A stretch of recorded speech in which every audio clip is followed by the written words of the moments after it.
So who we have here with us tonight are today are two self-trainers.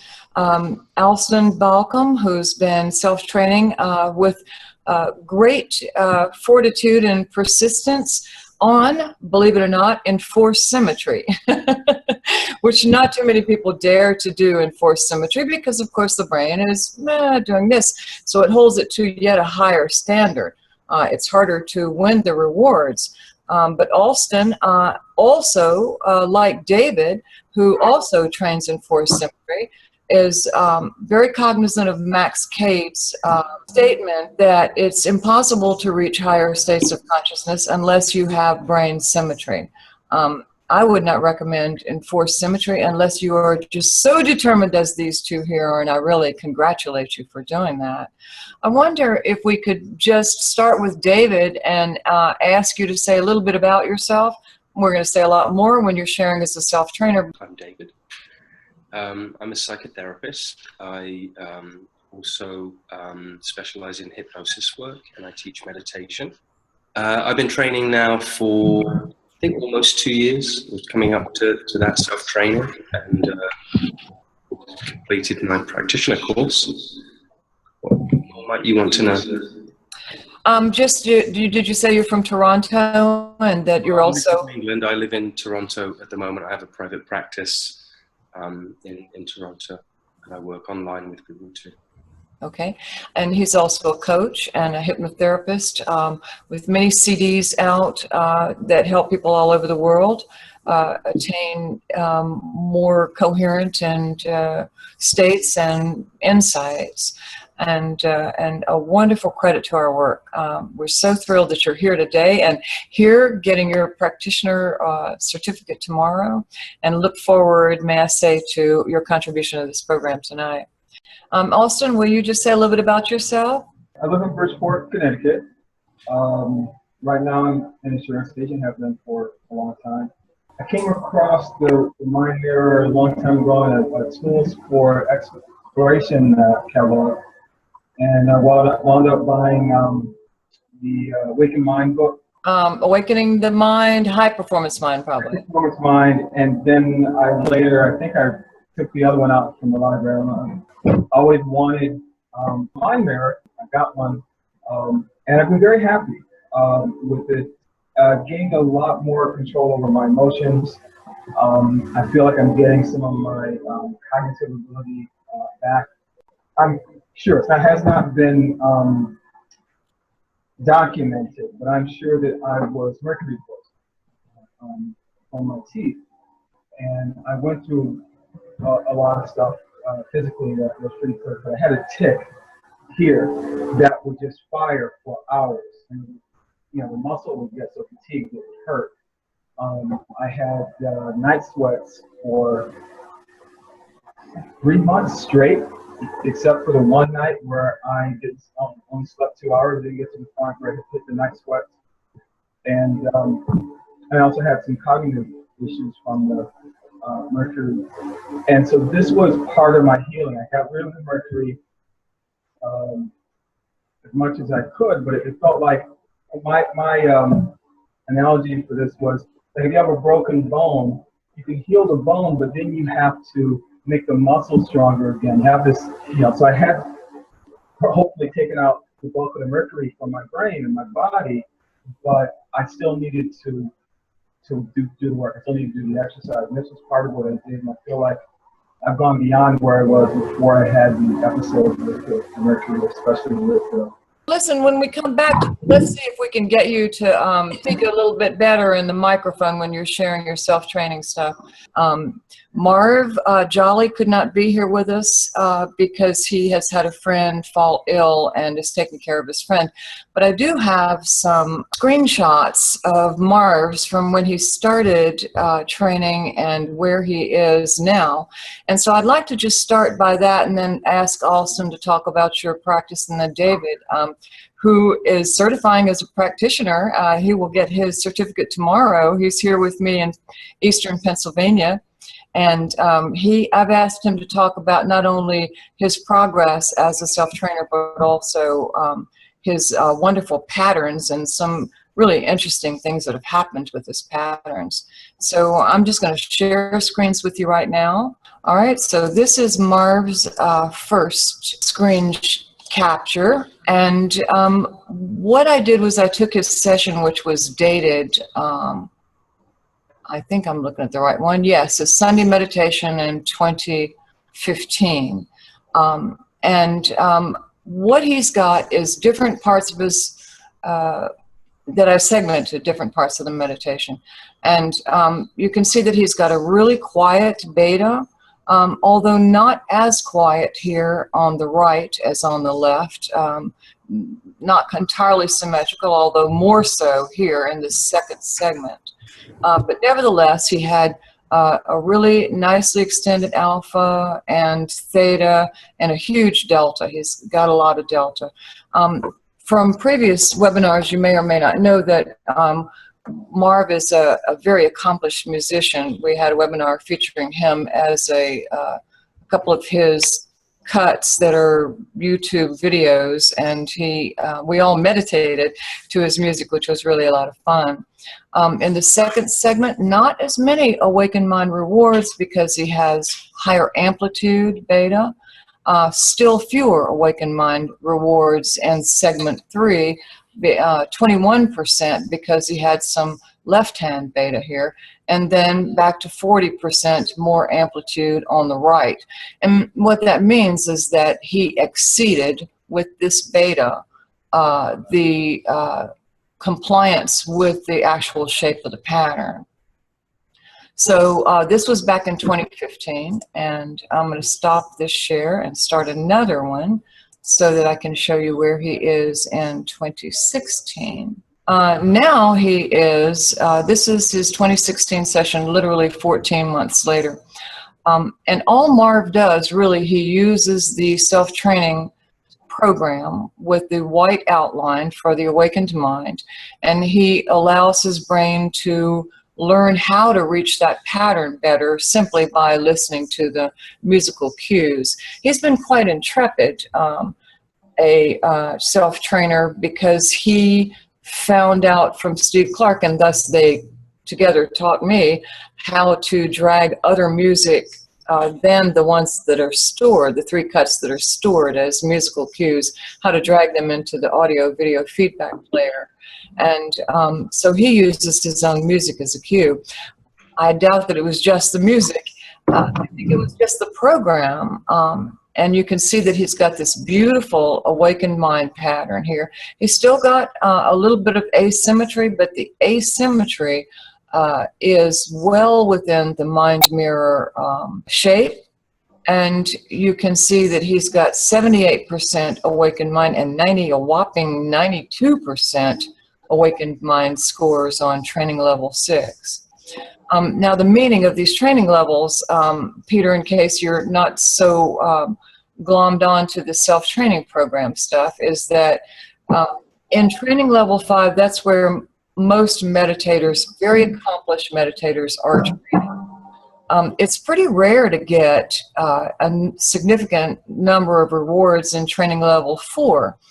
For some reason that we don't understand, and it may prove to be simply that the brain, it's a quantum leap for the brain, but this step down from training level 5 to 4 is very difficult. In fact, for Alston has requested, and Steve Clark is trying to find a way to put us in a step down so that you can train at training level 4.8, 4.7, 4.6, 4.5, so you can gradually increase your compliance with those levels on more of an incremental way. But now the jump from 5 to 4 is precipitous, and you can see that Marv has already made that jump. And I asked him what effect that this has had on his life to be able to have a more sharply defined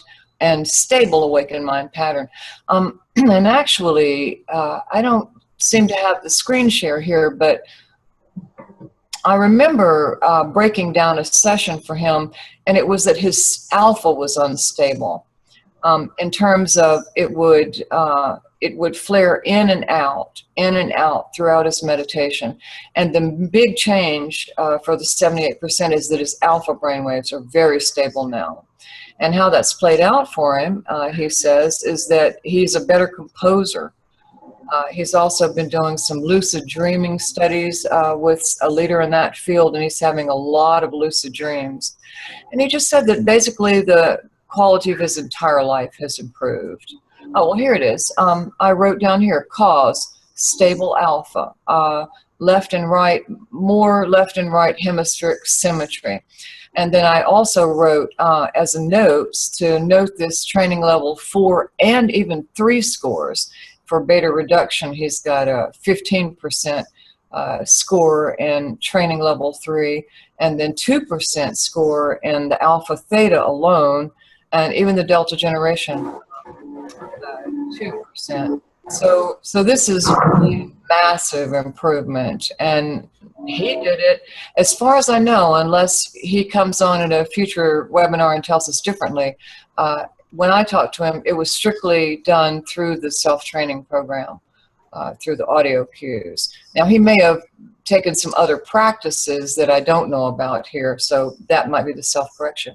I just wanted to ask you a little bit about your self-training practice. Like, was there anything that you did? I know it's improved because I've seen it improved, and you've seen it improved, but the main questions are, did you do anything in particular to, besides listening to the audio cues, to sharpen up your practice, to get better scores? And what's been the general effect on your life? Well, I wanted to address something you mentioned before about the way that I trained with the enforced symmetry. You had made a comment when I was training with you that I had good symmetry.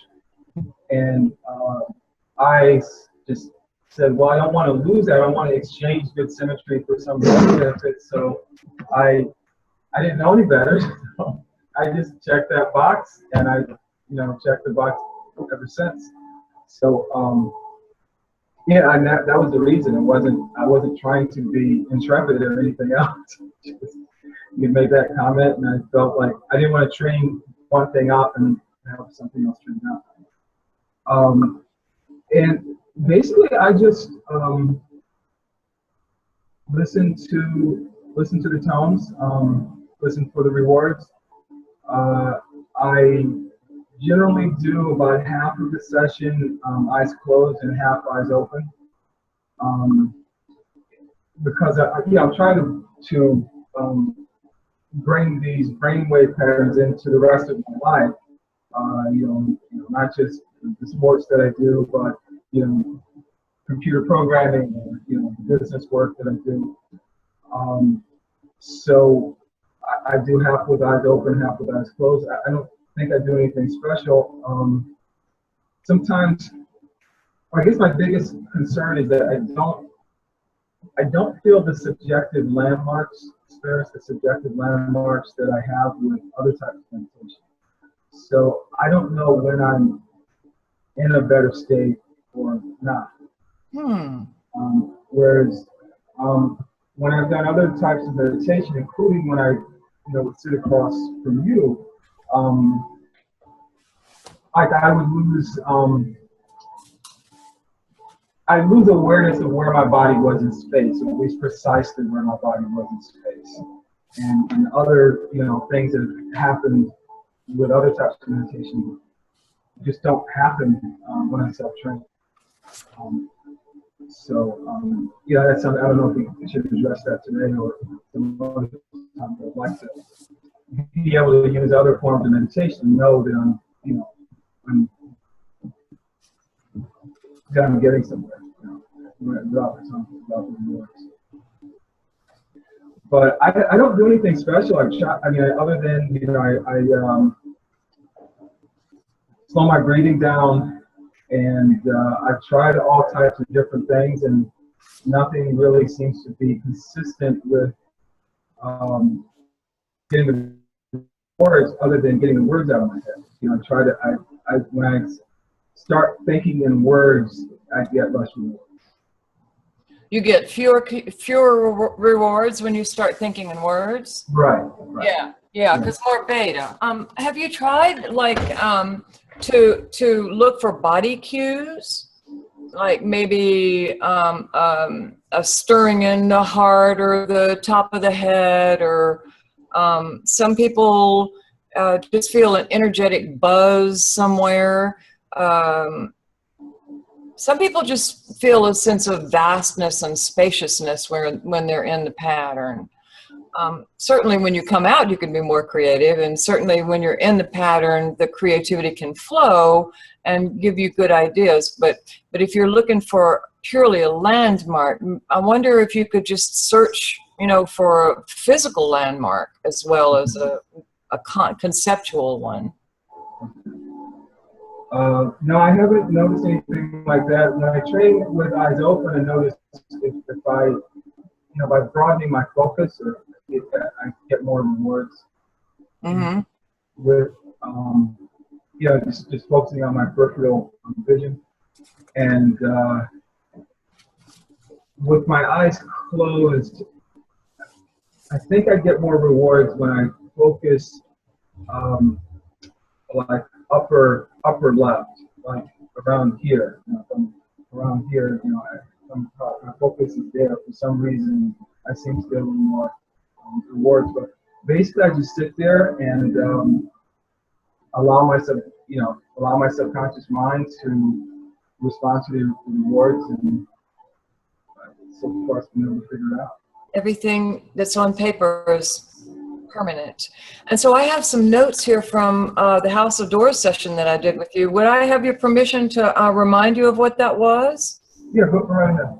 So you were asked in that meditation to create a landmark, and you said you didn't have a landmark except for not being in contact with your body.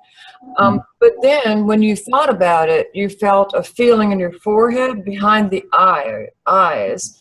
Felt like fire, sand all over, a slightly sleepy feeling, but you are producing beautiful awakened mind patterns.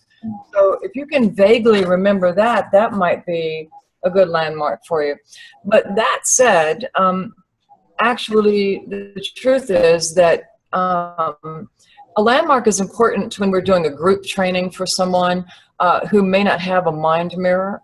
And the idea is that they can remember a feeling or an image or a symbol or series of words, and then recall that, and then the brain waves reconfigure to that state of consciousness that you experienced at the time.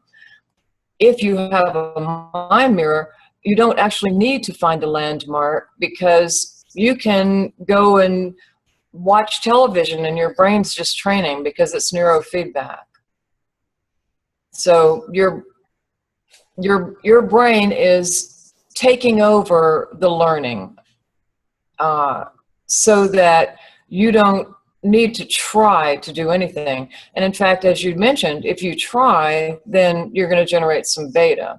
It's even best if you, in a way, don't pay any attention to the rewards. I've tried to self-train a few times, and what I discovered was that the minute I start listening for the rewards, I've externalized my awareness and I'm generating beta. So it's best to just go into a meditation, recede, and to completely ignore the rewards and not try to get them, and let your brain and the machinery do the work for you. Well, basically, in sum, I just said, if you, or when you're using the self-training program, it's neurofeedback, and you don't have to do anything. Your brain and the program are doing everything. You don't have to find a landmark. You don't need to try. You don't need to attain.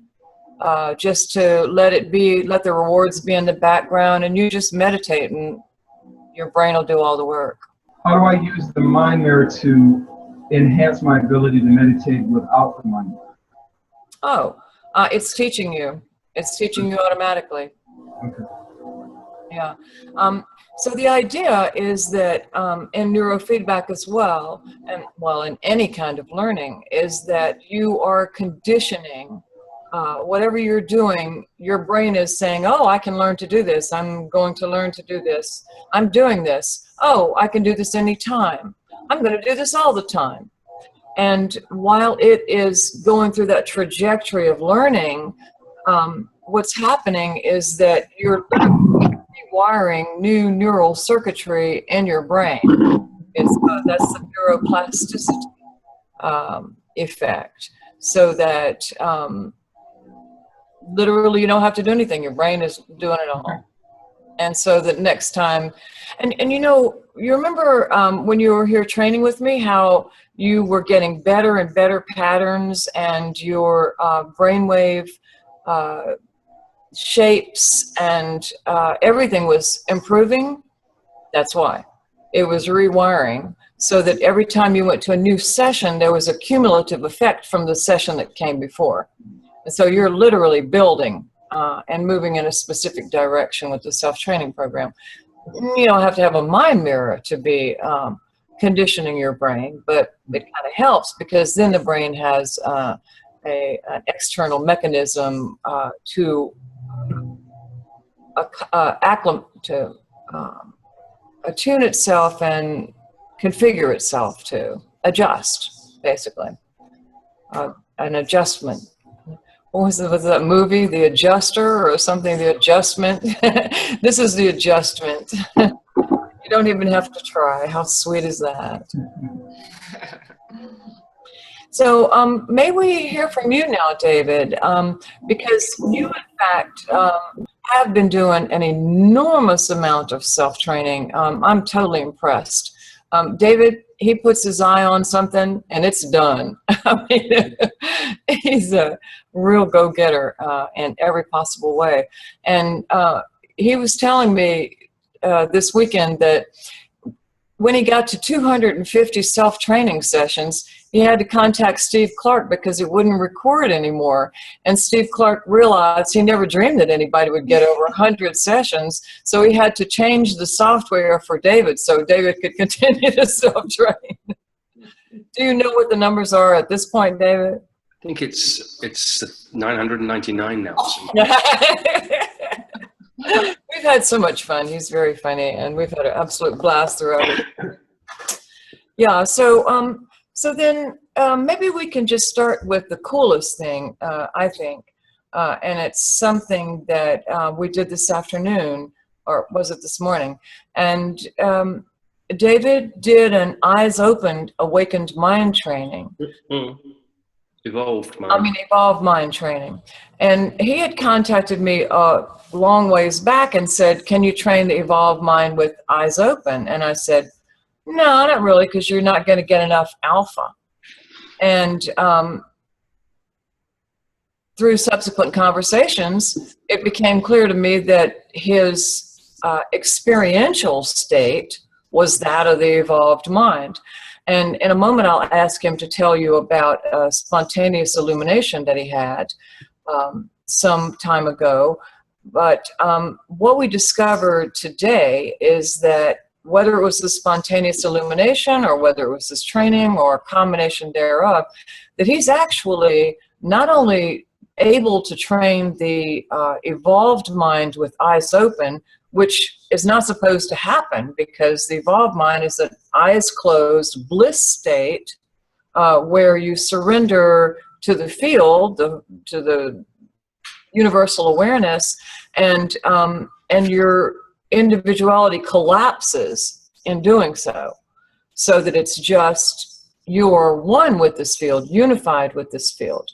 But David is actually able to have his eyes open and be one with that field. But what we discovered, just to finish this thing out, because it's so totally cool, I mean, it's a paradigm changer for us. Oksana, you're going to love it. It looks like, because of this training David's been doing with the eyes open, not only has he been training eyes open alpha, and sensory awareness, and I'll ask you in a minute, David, to say what it is you're doing while you're doing this eyes open training. But also he's getting the evolved mind circles, but it's developed some gamma on top. And the gamma development looks like, why am I just talking without showing? Looks like what's actually happening here. You can see his gamma amplitude increasing once we started he started the self-training. The red are his evolved mind patterns and this summary plot, and the blue are his gamma synchrony patterns. And this is a gamma synchrony pattern.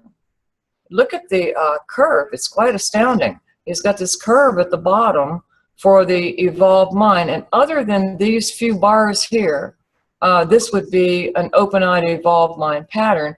But it's actually better than that, because the evolved mind pattern trained by Cade and Wise was topping out at 44 hertz, right? So the circle actually followed this right here.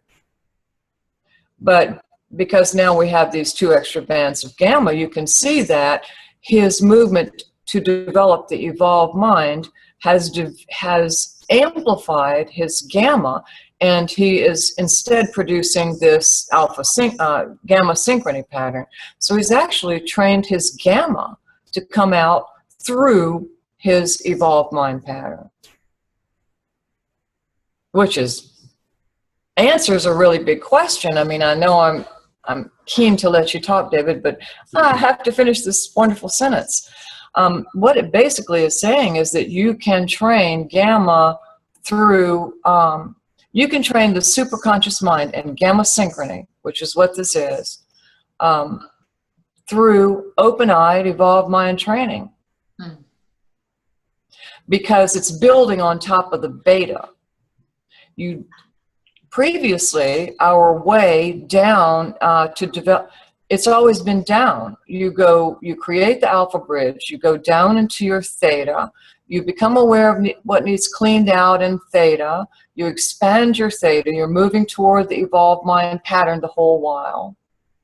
And you get this upturned delta, and then we've been seeing, since we got the Ballistus mind mirror, then what happens is the gamma develops on top of it. It rides on the delta. So it's always been a matter for us of you go down to go out into the field and up into your gamma. But what David's been doing, it's looking to me, I mean, we need to verify it. I can't be the only person who sees it, but you know, Oksana, you're the perfect person to try it out, because you've got this gamma already. And gamma synchrony is going to be your way to, because you've got this energetic buzz all the time, right? We've talked about it in previous seminars. I'm not divulging something that we haven't talked about before. But it may just be that your attentional awareness and your compassion and the things that David's going to tell you about that helped him go into a state of consciousness where he could amazingly train an evolved mind pattern and then develop the gamma on top of it. Looks like we can go up to go out, not just down, but up, which is pretty extraordinary. So David, may I ask you just to start by telling people what is the state of consciousness that you're reaching for or trying to develop, trying to maintain while you're doing this open-eyed evolved mind training? Well, I kind of stumbled on the eyes open evolved pattern. I found doing evolved was difficult, but when I did eyes open, it started to become easy. So I just followed that because it felt good. I tried to get into a mindset of not knowing what I'm looking at. So when I sit in my chair to meditate, I typically do 20 minutes or 40 minutes of an awakened mind pattern with eyes closed, and then pop out of state. I analyze some things, I'm a bit active, and then I start an evolved training with eyes open. And I have a few things on the wall in front of me. One of the things is a butterfly in a frame. And I look at it with the mindset of not knowing what it is. So I'm entering beginner's mind. I'm trying to not engage my beta thinking, no labeling, no realization of what it is, just looking at something as if it's alien to me. And very often when I do that, I enter this kind of trippy state where the picture frames and the little Buddha things on the walls start shifting, and they end up being on opposite sides of the room. And I'm aware that I can see with crystal clarity both of these things where they don't exist. And if I can stay in that mindset, then I can start moving my eyes around the room and looking at things whilst I'm pretending I don't know what they are. I have a couple of other kind of techniques that I toy with, but I haven't really set markers to know what's helping particularly. But one of the exercises is just simply tracing the outline of the butterfly, imagining it's a shoreline and I don't know what shape the island is. I'm just exploring what that point is as I'm following it around, and I might change direction sometimes. And another thing that I try to do is, because I have a kinesthetic marker, I feel the kundalini or some kind of glistening energy that enters my lips and around my mouth when I begin to get deep. If I'm focusing on my third eye, I can feel my head kind of rushing with that feeling, and that blue pearl comes on and off.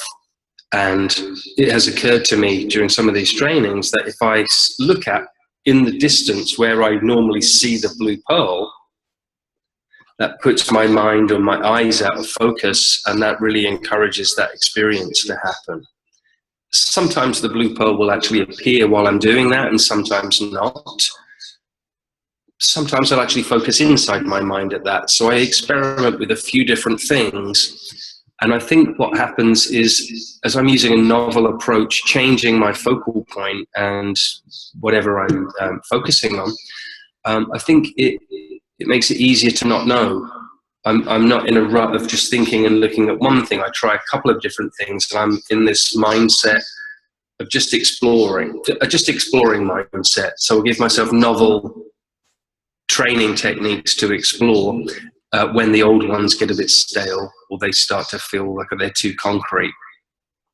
But talking back to what you were talking about with Alston a few moments ago, is that all of this is really informed by landmarks.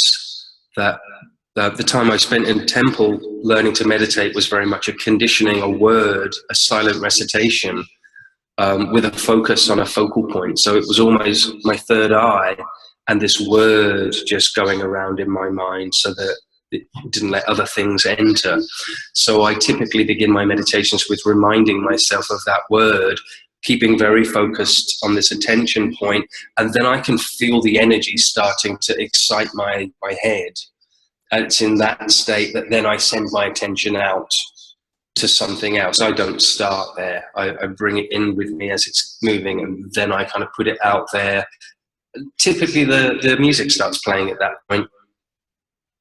And I'm very careful to make sure that I'm always getting about at least 50, if not 70 or 80% rewards, because that realization of music starting to play when it's on and off, and the irritation with that really takes you out of that mindset. So I find that I do have to really focus. I have to hold my attention. I can't imagine watching TV and letting that go on. I'm really keeping myself in that neutral state of mind where I haven't locked down and realized what everything is in the world. And it's a nice floaty feeling. It's very blissful. And so I just find it very pleasurable to train that evolved mind, I appreciate you're saying that about the landmarks, and that's why I wrote the Awakened Mind Self-Training Guide. I mean, certainly it's better if you can remember what it feels like to meditate and don't have to, it's like you don't have to start from zero, to get to 100. You can use the self-training methodologies, the techniques to start at 50, and then you go that much faster. So certainly we want to use landmarks, even though it is a neurofeedback training system. And David, you had said to me earlier today that sometimes after you do training that there are certain effects on you. Can you say a little bit about that? Yeah. Well, in essence, as you were talking about the spontaneous illumination, before I discovered the mind mirror, I'd had a very alarming experience of not being able to switch powerful electric surge off that entered my head. And for about 3 or 6 weeks, people thought I was going mad because I just kept having idea after idea about things and realizations about technical books and things like this. And I really didn't know what was going on. I couldn't sleep. My body was just charged with this, and it was really surprising. It wasn't something that I'd really planned for or even really knew about. I thought awakening was fable, in essence. And I had some very nice experiences floating through a shopping mall, just thinking, you're me, you're me, you're me. Oh, I love you. You, I love. Oh, I love you. Just complete strangers walking through a store, a mall in a bliss state. And that's a visual landmark for me. To think of what that felt like, to be feeling those things and remembering that. What was your question again? Well, that was it. That was it. And you might tell us just... Oh, what the benefits. Okay, so yeah. As that was happening, I just found that I started having these bizarre realizations. Because you go up, right? Telling the story is a biofeedback landmark. You start talking about the story. Well, yeah. You start getting higher and higher, and you go, what? No, exactly. As I was trying to remember that, I just got lost in the mall then, loving everyone.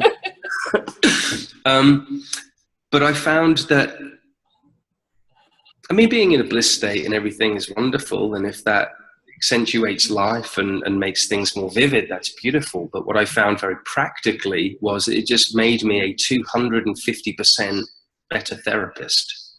And that's probably downplaying it, because I lost an awful lot of clientele in that. Because they were essentially just leaving after a couple of sessions with, oh, well, why didn't we do that a year ago? It didn't occur to me a year ago. I wasn't thinking in this mindset. So I had lots of sobbing people suddenly have all their burdens relieved off them and leave. And I thought, okay, so this is more important than my therapy classes, the state of therapy, which is huge for Jeffrey Zeig, Milton Erickson's last student I study with, that it's the state. So I find that with diligent training, daily training, that it accumulates, and I start just spontaneously dropping into trances while I'm driving. I'll have the blue pearl just appear to me 50 times a day on and off at different times. And I just sit there humming, listening to people talking to me in therapy. And I'm so much more effective because I'm coming from that place where I'm tuning into bigger wisdom than this idiot knows of. So I was very motivated to be of service to people and to not be of lip service to people in an intellectual masturbatory session that could last 3 years of expensive therapy. I want to be in and move people, and I find that it just makes me far more efficient with this consistent training. So it's more important than vitamins. Yes, it is more important than vitamins. And I think I have another screenshot. So this is a very cool share that I want to show you, a screen capture that I want to show you. So we were working on, in seminar 3 or 4 of the practitioner training, we have a meditation called Gathering the Healing Energy for Transmission to Others. And David's got this, and we don't care about hemispheric dominance when you're talking about gamma, because gamma has its own ways and everything is fine. And so you do see a little bit of dominance here, but this is the at 20:37 minutes, and this is at 23:03 minutes. And what we found in this very clear gamma synchrony pattern, the only difference between them really being that there's a lot more delta in this one here, is that he was healing himself. It asks you to gather the energy and then to start healing with it. And he was healing himself first. First he said, let me heal my knee, but then his awareness went to his throat chakra. And David, you can weigh in on this anyway, any thing you think of. But the main thing is that he felt the energy flowing as this delta increased. I'm not showing it here because I have 15 microvolts on both windows to show you the actual comparison. And as he started on the healing, as we know from Max Cade's work, this is a delta thing, a delta phenomenon. The delta increased to 18 to 24 microvolts of delta, and here comes his gamma. You can see he's got a massive gamma increase, and any increase, it's okay, so it's about to here, so that would be about 2, 3, 4, that's as much as, if that's 4 microvolts, well, let's see it right. Okay, this is about 5 microvolts of gamma in the top band here. This is about 9 microvolts. So yeah, it is a difference of 4 microvolts, and 1 microvolt of gamma can make an incredible difference in your consciousness. And he said that it was like seeing the light of the sun behind clouds swirling into me as electricity grounds. And I just wanted to show this because, you know, we ask, how do people's increase or improve their brainwave patterns? Well, always when you connect with light, when you connect with the chakra system. I mean, of course we want to get to the awakened mind pattern, but we don't want to forget that it's so much about a spiritual connection, because if you connect with light, with your sense of the higher power, with universal awareness or whatever, there's going to be an amplitude increase, a voltage increase, and that movement into the evolved mind or that gamma synchrony pattern is going to inform the lower pattern. This is what Cade wrote in his book, that a higher state pattern informs the lower state pattern.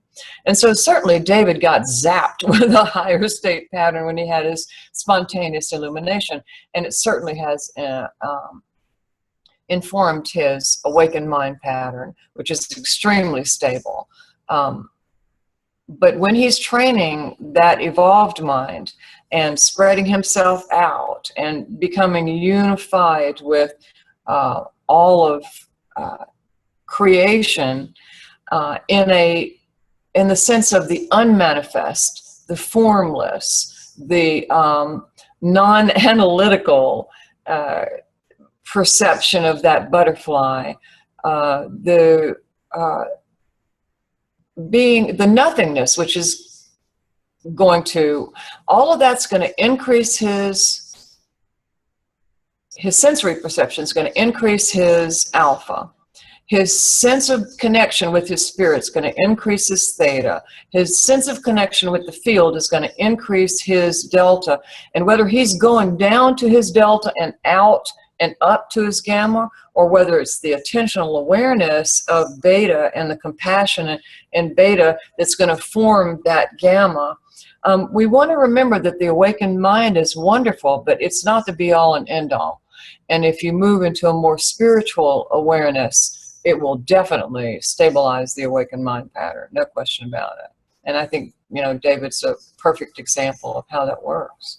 Were you not, Judy, talking yesterday when we were discussing this, at the possibility that that increasing in gamma was actually pulling the delta out?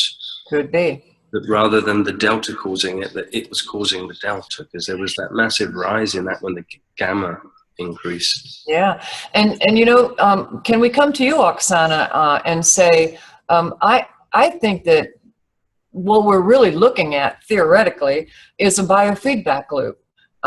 You go down to go out and up, or you go up and out and at the same time increase your field connection. which sounds an awful lot to me like a torus. And Oksana's a bit of an expert on the torus. And for those who, can you just give us a brief explanation about what a torus is so we can explore whether these things are one and the same? First of all, can you hear me? Yes. Because I had some strange messages from Zoom. So the torus basically is that energy field, I don't know, pattern of how the energy is moving within that field. So if you ever come across the Thrive movie, there will be a short segment where they very well picture this torus movement. So if you imagine donut shape, right, and at the same time imagine that it's not static, it's the energy moving, and it's moving in both directions simultaneously. So it's moving kind of inside out in both directions, and then it's kind of unfolding itself, unfolding back. So there are quite a few videos on the internet. If you just Google torus, and you'll see this pattern shape going up and down. T-O-R-U-S. Yeah, T-O-R-U-S.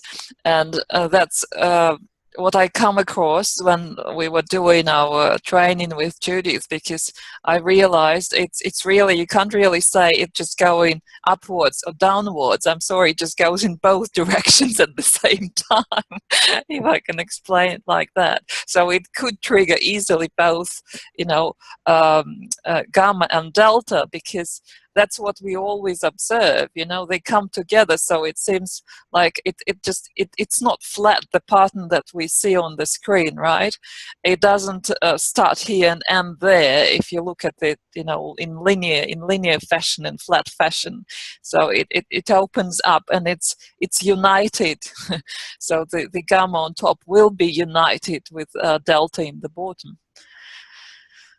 Yeah, and the general idea, I think, is that it's a self-energizing, self-contained system. It feeds itself. I don't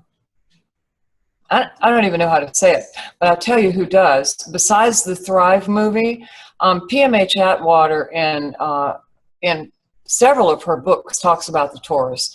And the idea is, you know, I've said this mostly practitioners because it's so weird, but I'll say it now, and you can say it as weird or just leave it to think about it, is that I believe that the mind mirror pattern is a hologram of the human body, and that the human body is a hologram of all of creation, and that when we are born or incarnate in this planet, that there's a template, an energetic template that is, you don't want to say above, because who knows where it is, but nevertheless, it's an energetic template that coalesces into matter, okay? And so from the brain to the body to the auric field, which is in the shape, the human body, that is a torus. If you look at the human energy field, that is the torus shape. Everything has got a torus shape. I mean, planets have got torus shape with the auric field. Everything has an auric field because everything's an energetic dynamo, you know, a battery charged electromagnetic dynamo. And so I think it's really important that thanks to looking at David's open-eyed, evolved mind, that this realization has come about. Because a couple of, you know, gamma producers have said, well, wait a minute, do I have to go down to go out and up? Can't I just go up? Well, of course, yogis have been doing that since the beginning of time. Yes, they teach Yoga Nidra where you go down, but certainly they also teach attentional awareness and concentration exercises and all these things that would lead to that. So that's very cool. And I will be, speaking of torus, very excited to, in a future webinar, share with you the brainwave patterns of PMH Atwater, who I mapped last Virginia Beach, and also John Holland, a prominent medium very interesting brainwave patterns, gamma synchrony all the way, pure gamma. So we're learning more and more about this gamma, and it's a paradigm. It's a new paradigm for mind mirror work. It's a game changer. Because we've got these bars now, upper bars, and the ability to exclude with SCMG artifact windows, that it's not artifact, it's not tension, it's not 60 hertz noise, it's real gamma. And wow, what a boon we are to consciousness, because nobody else is looking at it in interrelationships like we are.